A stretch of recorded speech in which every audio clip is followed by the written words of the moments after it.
இல்ல இப்ப கஜினி முகமது வரும்போது ஒரு ரஜபுத்திர மன்னர் இவங்க எல்லாம் ரஜபுத்திரர்கள் ஒரு போராட்டமும் அப்ப RSS எல்லாம் சொல்றாங்க இந்து மன்னர்கள் வீர மன்னர்கள் என்ன பண்ணா இப்ராஹிம் கஜினி முகமது இது பண்ணிட்டு போட்டோம். அப்புறம் கோரி முகமது வந்தான் அடுத்தாப்படியா வந்து அவன் வந்து கொஞ்சம் கொஞ்சம் கொள்ள அடிச்சுட்டு போனான்.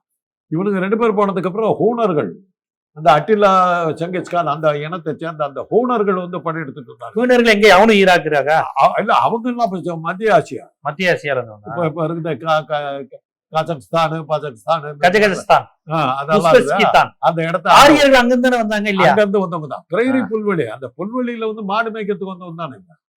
அங்கிருந்து செங்கிஸ்கான் உழைச்ச போது தான் இவங்களை உழைச்ச போதெல்லாம் தாங்க அங்கிருந்து அடி தாங்க தான் வந்துட்டாங்க. நோமாட்ஸ் பேர் அவனுக்கு. நோமாட்ஸ்னா நாடோடிகள்.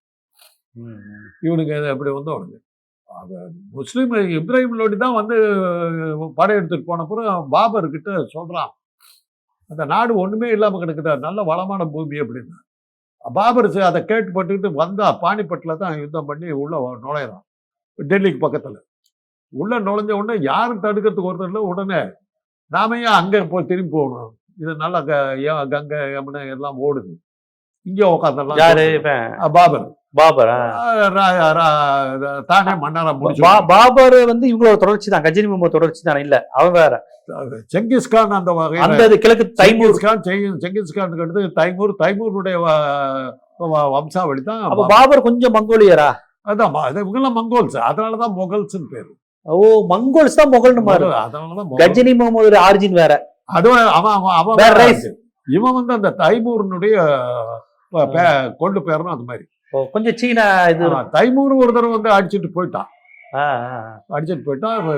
பாபர் வந்தோடனே யாரும் இல்லைன்னு ஆக்ராவில் வந்து ஆட்சி அமைச்சது பாபர் மட்டும் ஆட்சி அமைச்சுட்டான். அப்புறம் அக்பர், ஹுமாயூன். பாபருக்கு அப்புறம் வந்து ஹுமாயூன், அக்பர், அவருடைய இவன் பைராம் கான் அவங்க மாமன் இருந்தான். அதுக்கப்புறம் அக்பர் வந்து அப்படி.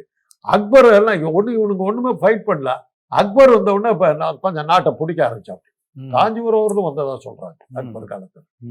அந்த அளவுக்கு அவர் நாட்டை பிடிக்க ஆரம்பிச்ச உடனே இருந்த ராஜபுத்திரர்கள்லாம் போய் அவர்கிட்ட சரண்டர் ஆயிட்டாங்க. பாபரை எதிர்த்து யாரும் நிக்கலையா?